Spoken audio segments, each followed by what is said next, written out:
ఒక భార్య భర్త అన్యోన్యంగా కొంతకాలం గడిపి చివరికి అన్నా చెల్లి అని పిలిపించుకునే ఆచారం మీరు ఎక్కడైనా విన్నారా? అసలు అలా ఉందా? ఒక ఆశ్రమంలో చేరిన ఒక తల్లి తన పిల్లా పాపల్ని వదిలేసి తన ఆస్తి మొత్తాన్ని ఆ ఆశ్రమానికి ఇచ్చే దౌర్భాగ్య పరిస్థితి మీరు ఎప్పుడైనా చూసారా? త్వరలో యుగాంతం వస్తుందని నమ్మించి కొన్ని లక్షల రూపాయలని వసూలు చేసిన ఆశ్రమం గురించి మీరు ఎక్కడైనా విన్నారా? ఇవాళ ఒక కుటుంబంలో తన తల్లి అక్కడ బ్రహ్మకుమారిలో చేరి పిల్లలకు ఆస్తి ఇవ్వకుండా మొత్తం ఆస్తి 1000 కోట్ల రూపాయల ఆస్తి కూడా రాసి ఇచ్చేసింది. వాళ్ళు చెప్పడం ఎట్లా ఉందంటే ఈ 2025 సంవత్సరము యుగాంతం అయిపోతుంది అంటున్నారు. వీడియో ఏంటి, ఈ మేడం దేని గురించి చెప్తుంది అని చెప్పి ఆలోచిస్తున్నారు కదా. Today I'm seriously discussing about Brahma Kumaris. నేను చెప్తుంది ఒట్టి మాటలు కాదు, పచ్చి నిజాలు. అసలు ఎవరి బ్రహ్మకుమారిలు? ఈ ఆచారం అసలు ఎందుకు మొదలైంది? ఎవ్రీ ఇయర్ ఎంతమంది వాళ్ళ కుటుంబాలని, వాళ్ళ బంధుమిత్రులని, పేగు బంధాలని వదిలేసి బ్రహ్మకుమారిస్గా మారిపోతూ ఉన్నారు. అది నిజంగా గొప్ప ఆచారమా లేక ప్రజల్ని మోసం చేసే ఒక స్కామా? ఈ వీడియోలో పిన్ పాయింట్గా ఈ విషయాల గురించి మనం మాట్లాడుకుందాం. సో స్కిప్ చేయకుండా వీడియోని ఎండ్ వరకు చూడండి. న్యూ మెంబర్స్ మన ఛానల్ని ఫస్ట్ టైం విజిట్ చేస్తే మన ఛానల్ని సబ్స్క్రైబ్ చేసి బెల్ ఐకాన్ని ఆన్లో పెట్టండి.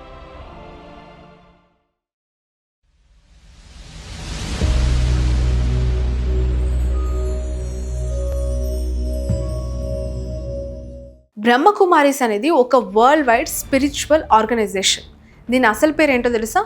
ప్రజాపిత బ్రహ్మకుమారిస్ ఐశ్వర్య విశ్వవిద్యాలయ. ఏంటి ఈ పేరు ఇంత లాంగ్ ఉంది అనుకుంటున్నారా? పేరే కాదు, దాని చరిత్ర, దాని బ్యాక్గ్రౌండ్ అంతకంటే పెద్దది. సో మనం దీని గురించి కొంచెం షార్ట్గా తెలుసుకుందాం. ఈ సంస్థని 1937లో పాకిస్తాన్లో ఉన్న హైదరాబాద్లో స్టార్ట్ చేశారు.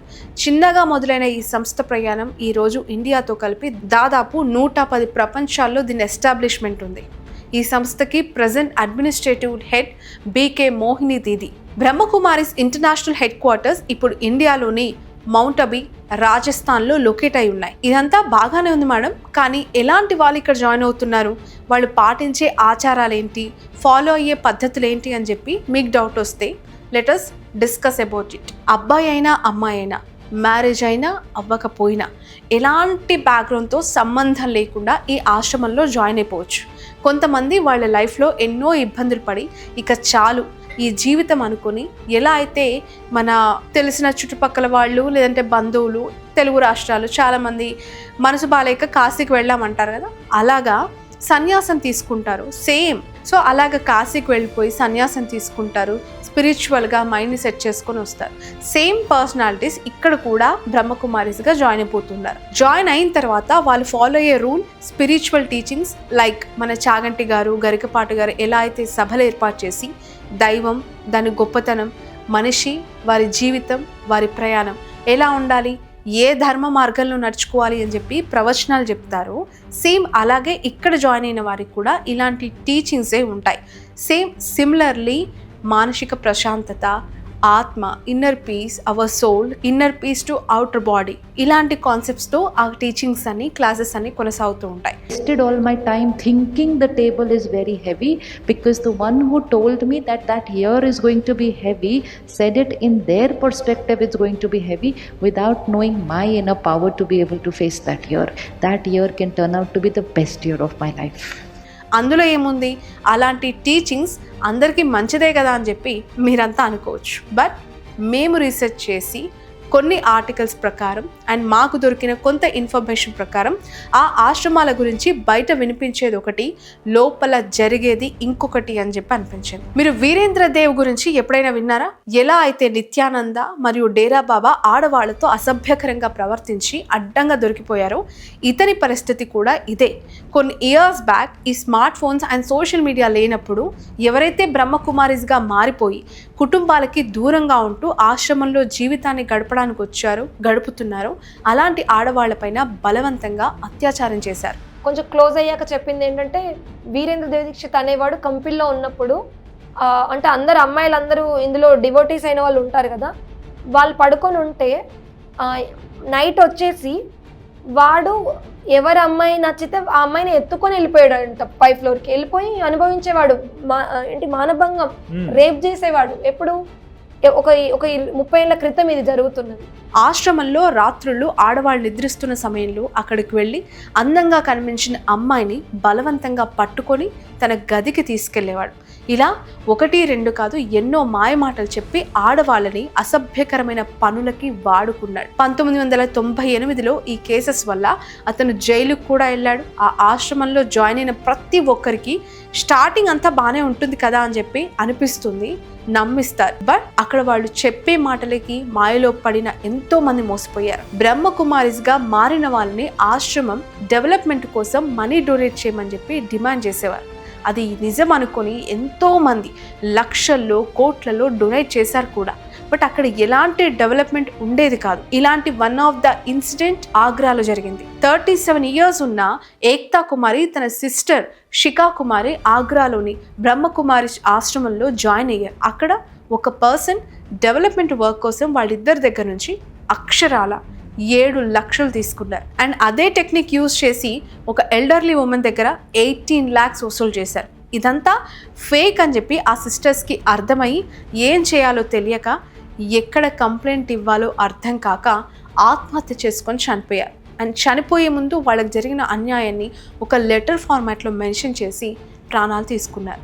అండ్ ఆ ఆశ్రమంలో సర్క్యులేట్ అవుతున్న ఇంకొక ఇష్యూ మానవ సంబంధాలను దెబ్బ కొట్టే విధంగా మోసపూరితమైన మాటలు చెప్పి లొంగ తీసుకోవటం.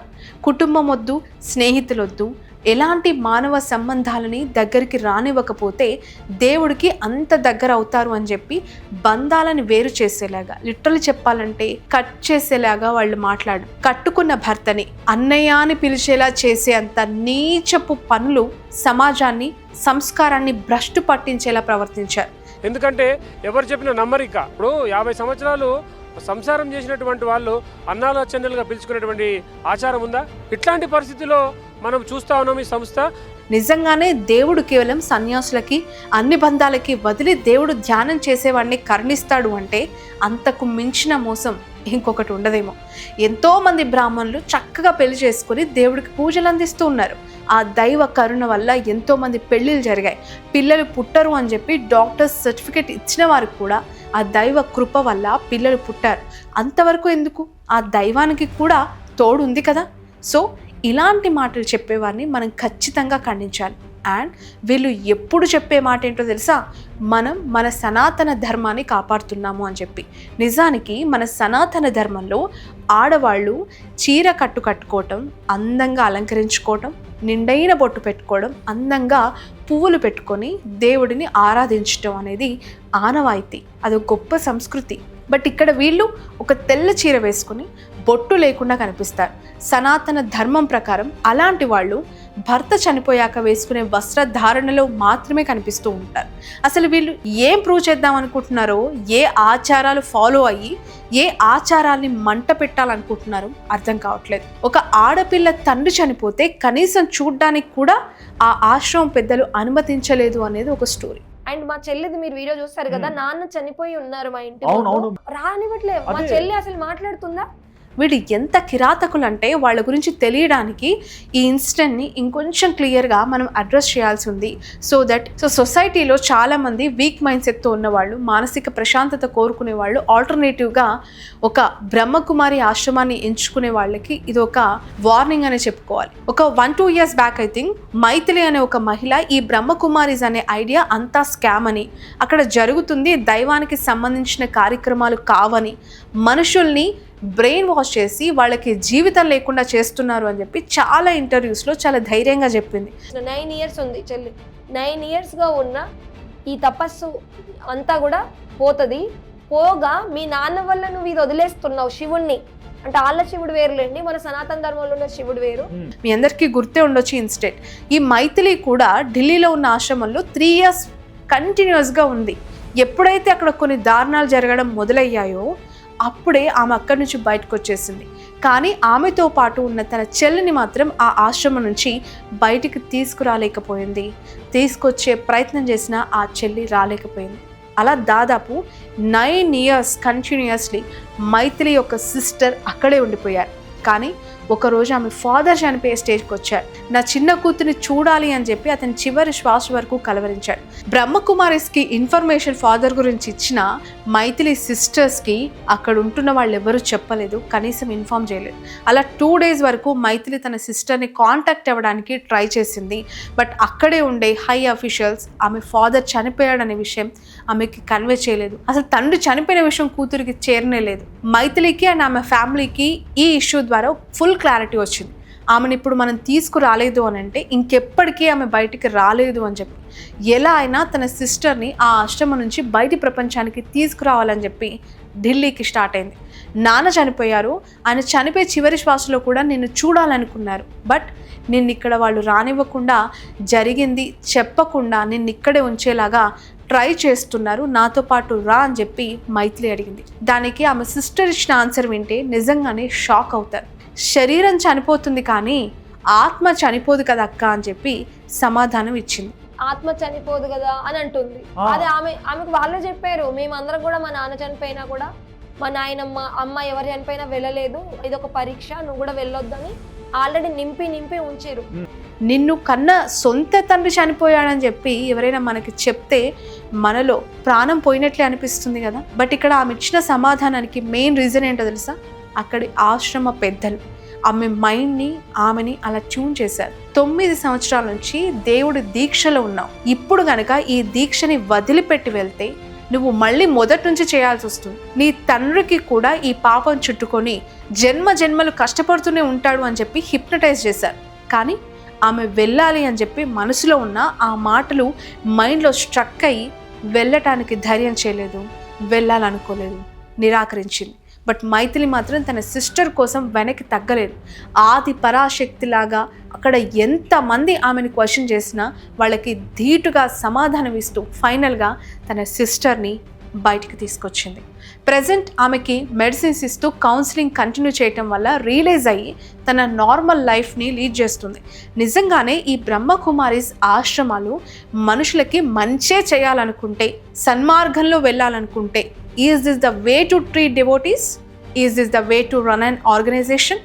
అది కూడా దేవుడి పేరు చెప్పుకున్నా, అది కూడా సనాతన ధర్మం పేరుతోన పాపాలు చెయ్యొద్దు అని చెప్పి మనకి చెప్తారు. కానీ వీళ్ళు చేసేదే పాపాలు. ఆడపిల్లలని, వయసుకొచ్చిన వాళ్ళని ట్రాప్ చేయడానికి మాటలతో మాయ చేసి మార్చేస్తారు. ఒకడు నేను దేవుణ్ణి అంటాడు, ఇంకోడు సేవ చేస్తే నీకెన్నో జన్మల పుణ్య ఫలితం లభిస్తుంది, జన్మల పుణ్యం వస్తుందని చెప్తాడు.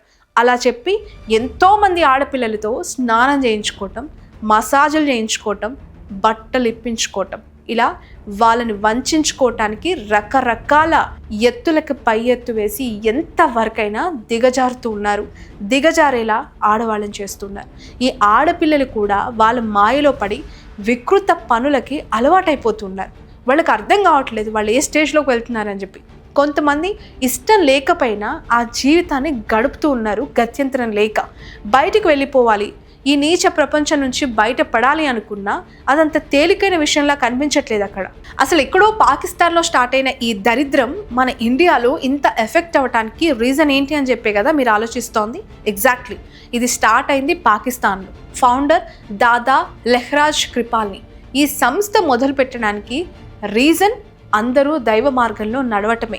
కానీ నిజానికి ఇది ఇండియాని దెబ్బ కొట్టడానికి మొదలుపెట్టిన operation no children in India.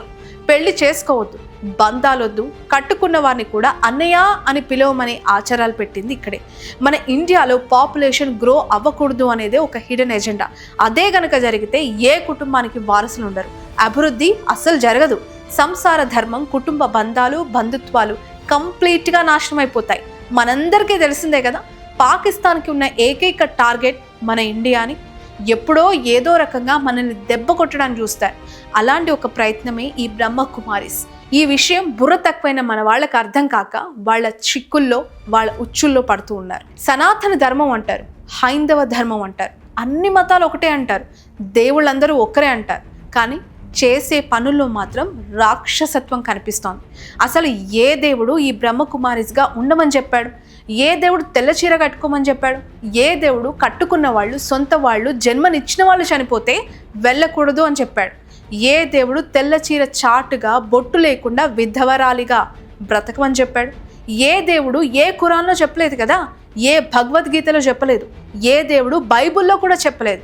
కేవలం కలికాలంలో పుట్టిన కలి మనుషులు మాత్రమే ఈ దిక్కుమాలిన ఆచారాన్ని పెట్టారు. బ్రహ్మకుమారిస్గా వీళ్ళు ఈ స్థాయిలో చేస్తూ ఉన్నారు. ఈ ఎంటైర్ ఇష్యూ గురించి మీ అభిప్రాయం ఏంటి? ఖచ్చితంగా మీరు కమెంట్ రూపంలో షేర్ చేయాలి. అండ్ మీ లైఫ్లో ఇలాంటి సిచ్యువేషన్ మీరు ఎప్పుడైనా మీ కుటుంబ సభ్యుల ద్వారా, మీ చుట్టుపక్కల ద్వారా, మీకు తెలిసిన వాళ్ళ ద్వారా ఫేస్ చేశారా? ఇలాంటి ఇష్యూ గురించి మీరు ఎప్పుడైనా విన్నారా? కమెంట్ సెక్షన్లో ఖచ్చితంగా మీ ఒపీనియన్ని, మీ ఎక్స్పీరియన్స్ని షేర్ చేయండి.